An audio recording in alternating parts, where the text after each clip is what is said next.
Hello and happy Tuesday.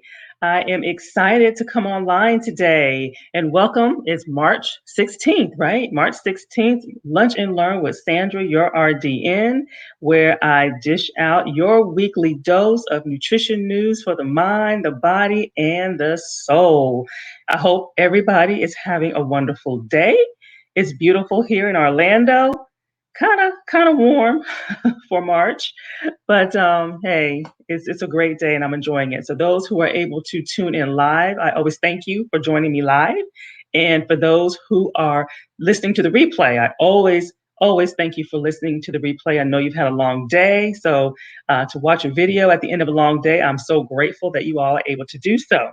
And so as you all are chiming in, if you can please give me a little shout out. I am going to set my screens up so I can see comments.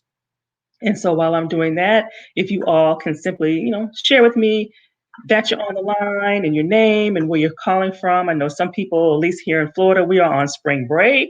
Some people are traveling. Some people have their kiddos home and things of that nature. All righty, so I have things set up. Thank you for that. So now I can see people's names and their comments. And so we are continuing our series. This is week 3. We are continuing our series on your favorite topics.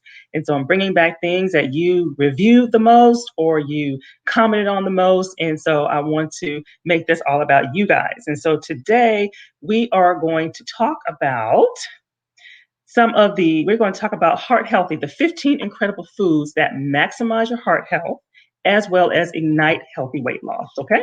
So that is what we're talking about today. So I am all about giving you all a list of the foods that you can enjoy and that you can eat. Okay. And so let's kind of talk about this a little bit. So heart disease accounts for nearly 1/3 of all the deaths worldwide. Okay.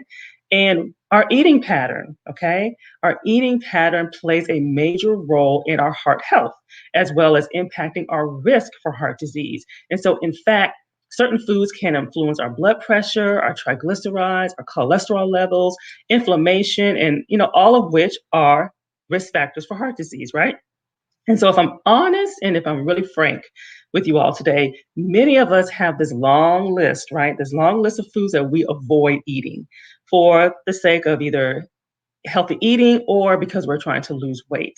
A lot of times, most of the foods that are on this list, we're not talking about the obvious, are foods that promote heart health. Okay, so we must really stay cautious of the things that we're taking off of our list of foods that we eat and why, and make sure that you're getting that information from a reputable source. Okay, because we want to make sure that you're really not harming the body long term and you don't even realize it.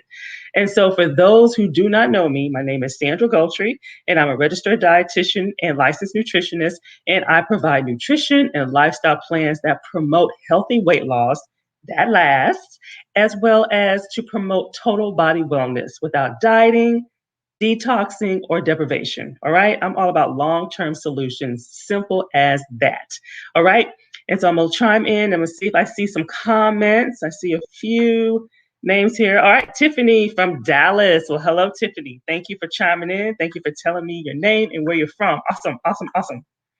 And so we're going to jump right in. So I have a question for you all. I'm gonna have a question for you all that I am going to post. And because I would like to know first, are you ready? Okay. Remember, I said I'm not going to give you this list of stuff that you need to stay away from.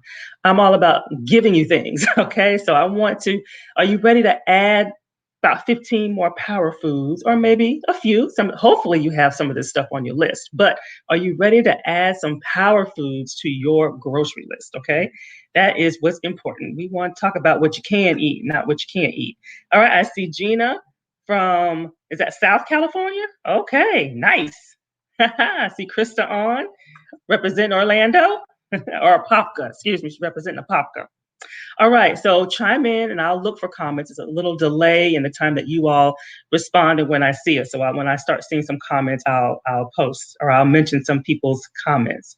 And so as new evidence emerges, okay, the link between diet and heart disease really grows stronger. And so, what you put on your plate can actually influence just about every aspect of heart health, from your blood pressure and inflammation to cholesterol and triglycerides. All right. So, including some of these foods, of course, you're not going to have all this every single day, but including these foods as part of a nutritious, well balanced eating pattern. I don't like to use the word diet, but eating pattern can help your heart stay in good shape, minimize your risk of heart disease, and to promote healthy weight loss in the process. Okay, so all that sounds like a great trade off. Okay, and of course, make sure you enjoy the foods, because just because I'm saying these are heart healthy foods, if you don't like it, don't eat it. There's always a way to substitute it. Okay, so always know that.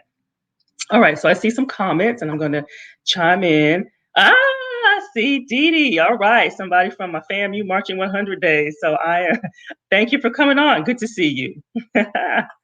Nice. All righty, so let's jump on in. So let's start talking about, let me give you a new banner so I can let you know what we're going to start talking about today. All right, so the first 5 foods that we're going to talk about that's going to increase your heart health and to ignite healthy weight loss. We're going to talk about number 1, green leafy foods, or green leafy vegetables specifically, okay? Like spinach, kale, collards. You know, they're well known for the vitamins, their minerals, and the antioxidants, but they're also a great source of vitamin K, which protects our arteries and promotes proper blood clotting. Now, there are some exceptions with the vitamin K if you're on blood thinners, but that's a separate case. All right, number 2 is whole grains. All right, now this is something that many people unfortunately take off their plate when they're trying to lose weight, okay? Or they're trying to lower their blood pressure, not and their blood sugar levels specifically. So we want to be careful. You don't want to cut out whole grains, but you may have to cut them down, okay? And so, compared to refined carbs or refined grains, whole grains are higher in fiber, which is what our body needs, okay? Which may reduce the bad cholesterol, the LDL, which I call lousy, and it will decrease your risk of heart disease, all right? So, multiple studies have found that including more whole grains in your diet or your eating pattern can benefit your heart health. So, we all pretty much know this. However, we need to really be mindful of how much we restrict our carbs, okay? So phrases like whole grains, whole wheat indicate that it's a whole grain product, okay? Words like wheat flour or multigrain may not. So if you want to really know how to decipher your label and to make sure that what you're eating is really a whole grain, because it's brown doesn't necessarily mean that it's whole grain. Because it says 7 grain this doesn't necessarily mean that's a whole grain. So check out last week's live. I go into great detail about how to identify, or 2 weeks ago, actually, 2 weeks ago, where I identify how to know if a product is really whole grain or not. All right, I see a few comments. I'm just kind of checking while I go along here. Number 3, berries. Okay, berries, strawberries, blueberries, blackberries, raspberries. They are jam packed with important nutrients that play a very central role in our heart health. Okay, and so berries are very rich in antioxidants. We know that, which think of cell protection. Think of, in most cases, cancer prevention. So you want to, it protects our cells from damage and what we call oxidation. And it also helps protect against inflammation, okay? So it also contributes to preventing heart disease. All right, 4th is avocado.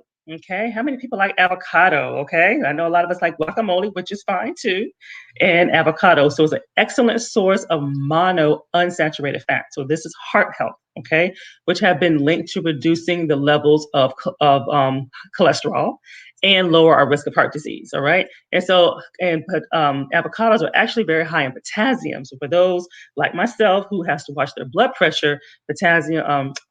Avocados are an excellent source of potassium, okay? So there are lots of foods that are rich in potassium, not just bananas and potatoes, which is what we commonly know of.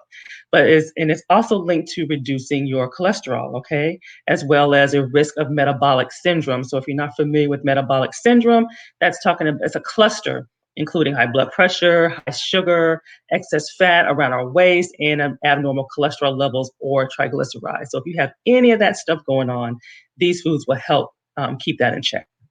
Your 5th one is fatty fish. or fish oil, okay, and fish oil.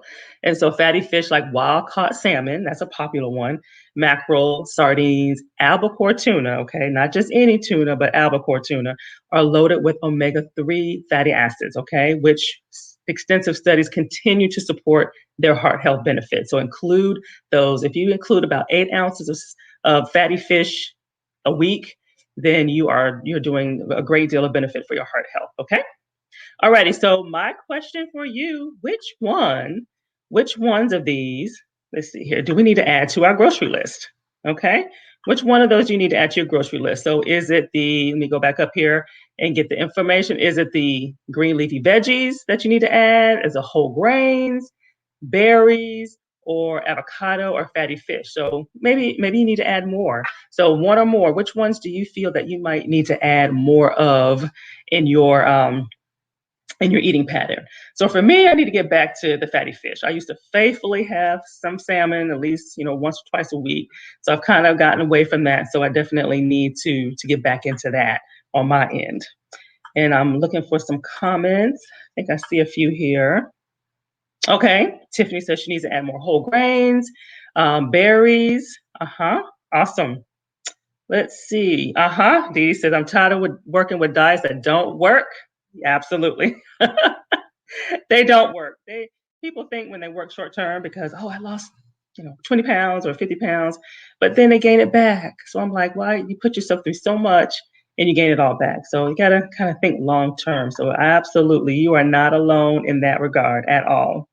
All right, so I'll look for those comments and then we will move on to the next set of five, where heart heart health and ignite healthy weight loss, and it really addresses the total body too. So that's a good thing of it. So here's our next set, okay? Walnuts, okay? So they're a great source of fiber, magnesium, copper, things of that nature. And research shows that walnuts can help reduce our lousy LDL cholesterol by up to 16%.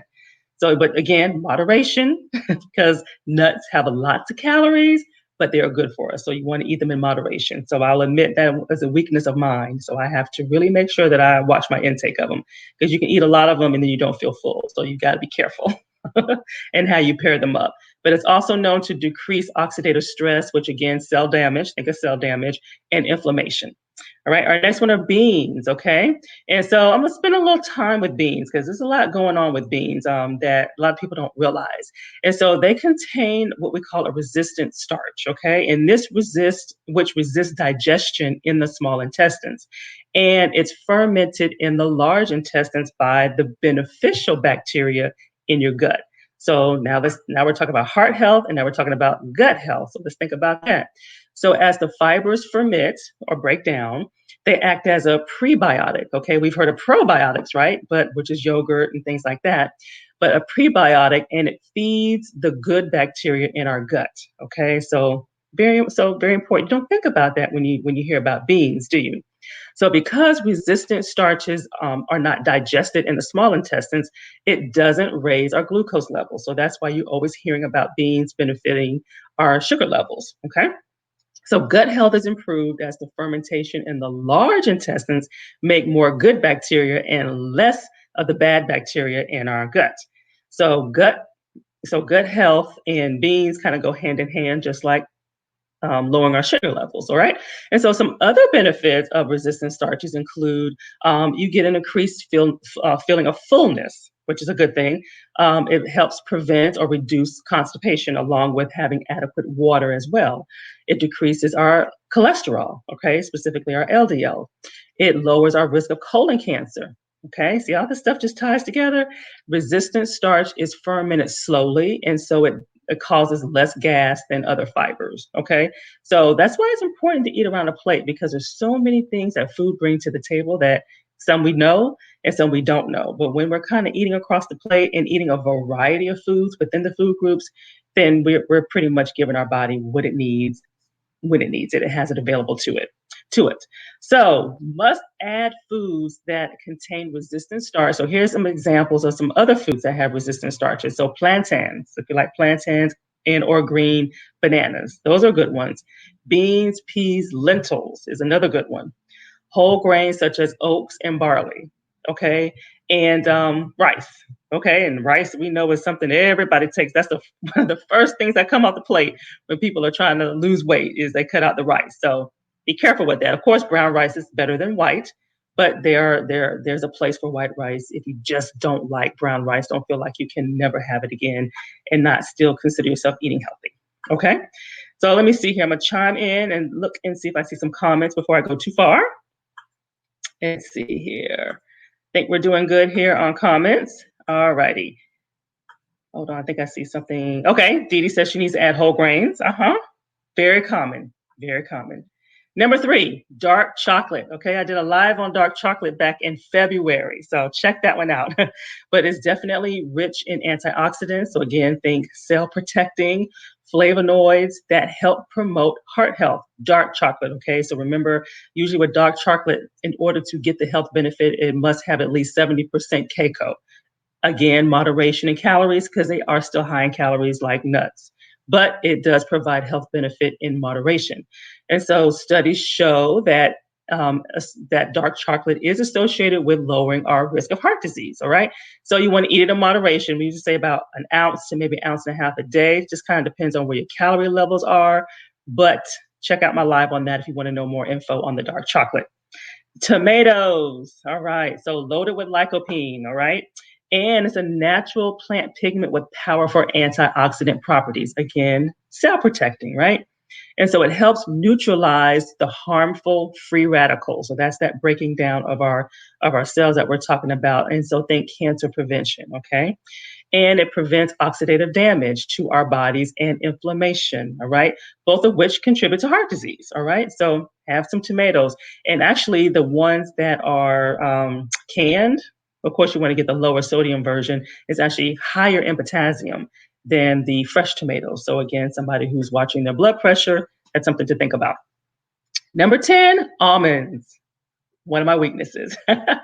So they're incredibly nutrient dense. Now we're talking about almonds, not almond milk, the whole almonds, okay? They have a whole host of vitamins, minerals, and fiber that are crucial for heart health, all right? And they're a good source of monounsaturated fats and fiber again as well. So two important nutrients that can help protect us against heart disease and to lower our cholesterol levels. Moderation, though, again, they are addictive and you must be careful with them, but they have incredible heart health benefits. All right, so which ones of those do you need to add to your list? So I'll recap those real quick. So we had the walnuts, we had beans, any kind of beans. Um, so it doesn't matter the beans; it doesn't have to be black beans. There are all sorts of beans that are very good options. Dark chocolate, tomatoes, fresh or canned, with lower sodium, the better, and almonds. All right. So which ones do you all feel you need to add to your list? So I will check out those beans. Okay. Kamika mentioned beans. Very good one. Find one that you like and add it in there every now and then. It's a good way to do it. Beans and rice. Can't go wrong with that, right? All right. So, and I'll look for some more comments as people chime in. And let's see here. For me, I would say probably more lentils specifically because lentils are super powerhouse foods that people do not realize. So I want to add more lentils. I do a lot of black beans. I go between that and red kidney beans, but I definitely want to add more lentils. White beans is another powerhouse bean too. So if you want to think about adding that one, that's a good one to add too. All right, so let's bring this thing on home with our final 5. Okay, so incredible foods that maximizes heart health and will ignite healthy weight loss in the process. And so let me give you some insight. Oh, I think I saw some comments here. I don't like any nuts of any kind. Substitute seeds. So if you don't like nuts, you can do seeds. Some people that don't like nuts will do nut butters. So, but if you don't like those either, then I would say go with seeds. So when I say seeds, like hemp seeds, pumpkin seeds, chia seeds, things like that. And then if you don't like those, then there's always other healthy fat substitutes as well. There's always something to substitute. Okay, Krista says she needs to add more lentils and black beans and white beans.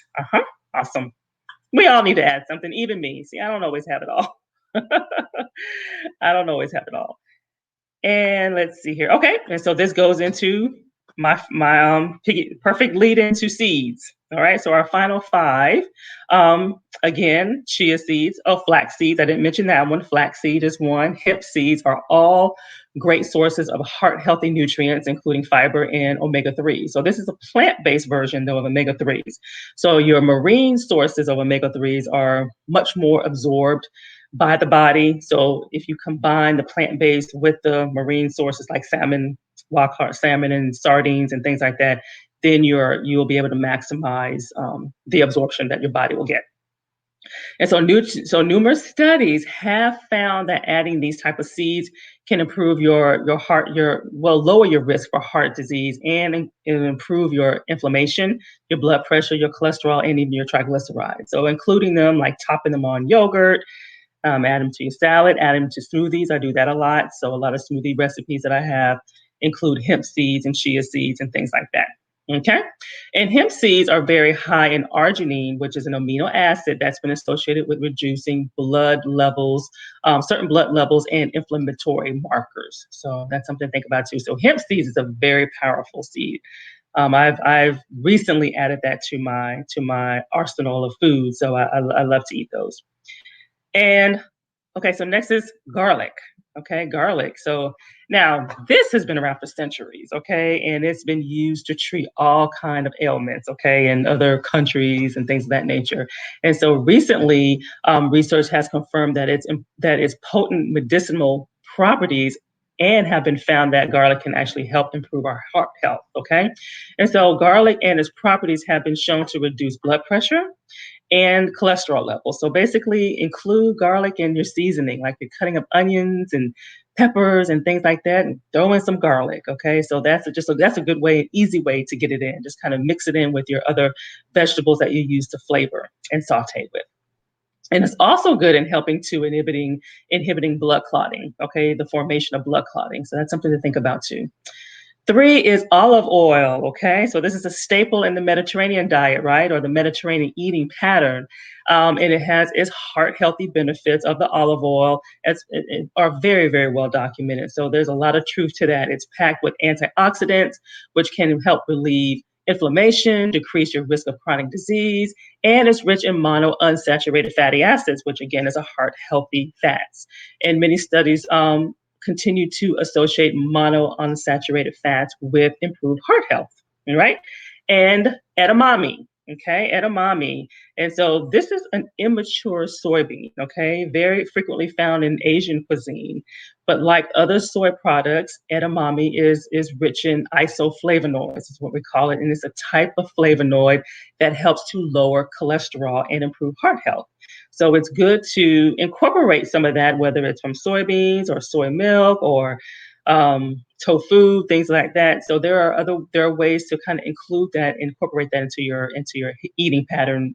You know, not every single day, but periodically. And it's a good source of other heart healthy nutrients, including dietary fiber and antioxidants. Alrighty. Let's see here. I see a few comments. Let's see here. Okay, good. So Tiffany likes chia seeds and flaxseed. Yep, those are excellent substitutes. One for one. One for one. So great. I'm glad we found one for you. Green tea. Hmm. Haven't heard about that one in a while, have you? So green tea is associated with a number of health benefits. All right. Um, and it improves. It's been known to help with improving insulin sensitivity, and it's also it's full of various antioxidants that help prevent cell damage. It helps to reduce inflammation and it helps to prevent the heart or protect the heart from by lowering cholesterol levels and triglycerides and blood pressure. And so when I say cholesterol, specifically your LDL as well as your triglycerides. So that's actually both. So definitely include some green tea into your life if you haven't already. And so which ones on this list, I'm going to post again, which one on this list do you need to add? For me, it's the green tea. I used to faithfully drink green tea, and I will point out there, just like with coffee, um, there is no difference in taste with decaf and caffeinated teas. So having decaf, you will still get the health benefits of it, and the taste is not compromised if it's the same brand. Okay, if it's the same brand. So I used to drink decaf green tea all the time. That was kind of like one of my little daily part of my morning routine. So I need to get back to that. I've kind of got it out of that routine. Kind of gotten out of that routine.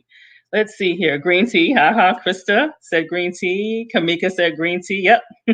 So yeah, add that to your list. But even if you do the caffeinated teas, it's not as much caffeine as it is in coffee. So so it works. It works if you like the tea. That's still a good option. All right. So those are 15 foods. So kind of assess, where you are. If you're eating most of them, you're doing a great job. So maybe it's only a few of them that you need to or add to your list. And so what I mentioned earlier, the big thing here is what you put on your plate does influence just about every single aspect of not just your heart health, but we're speaking specifically of heart health, your blood pressure, inflammation, and levels of your cholesterol and your triglycerol, but it also addresses your total body wellness as well. And this definitely can begin gradually. You want to gradually include some of these foods. If you don't like it, we'll find substitute, but don't feel like you have to add this stuff because it's gonna, save your life. There are other foods that can provide the same benefits because you want to enjoy what you're eating. Okay, and that's very, very, very important. And so I want to ask each and every one of you, do you like recipes? Okay. I'm going to post something here for you. Get some of my windows out of the way. Here we go. So I'm going to post a link here for you all. And if you like recipes and you're looking for ways, how do you include this stuff? Because a lot of times you see these foods and it's like, you don't want to eat it plain. You don't want to, how do I prepare it to where it tastes good and to where it's enjoyable? Okay. And that's very, very, very, very, I had the same challenges as well. So if you need some help finding some fast, with some fast, easy recipes to kind of get you going to see, well, how do I start incorporating some of these foods into my daily eating? Download my free, it's a 3-day meal plan. Okay. It's clean eating. It promotes heart health, and it can definitely influence your blood pressure. You're beginning that process of improving your triglycerides and your cholesterol levels and inflammation. Okay. And it's a complete guidebook, and it comes with an itemized grocery list and a step-by-step prep guide. So for those who are not so kitchen savvy or doesn't like to cook, then this will help kind of guide you so you won't feel so intimidated about, how to prepare the food. And after 3 days, I have gotten many reports on their weight loss jump starting. And a lot of that is that initial bloating from maybe eating a lot of sodium rich foods or eating a lot of highly processed foods. So you will see your body reacting really quickly to that initial level of bloatedness going down, and it will boost your energy levels. And I have seen where people's fasting blood sugar levels have improved. So you will be amazed at just how little time it takes to make major changes. All right. So I will check for a few more comments and before I sign off. All right. Thank you, Tiffany. I'm glad this was great information for you. And if you all have any particular topics that you would like to hear about that I have not spoke about, don't hesitate to direct message me, and I will definitely add that to the list. And so this is all I have for you this week. Tune in with me next week. And so we'll get a little bit more of nutrition news for your mind, your body, and soul. So tune in with me again next week and have a great rest of your day. Bye-bye.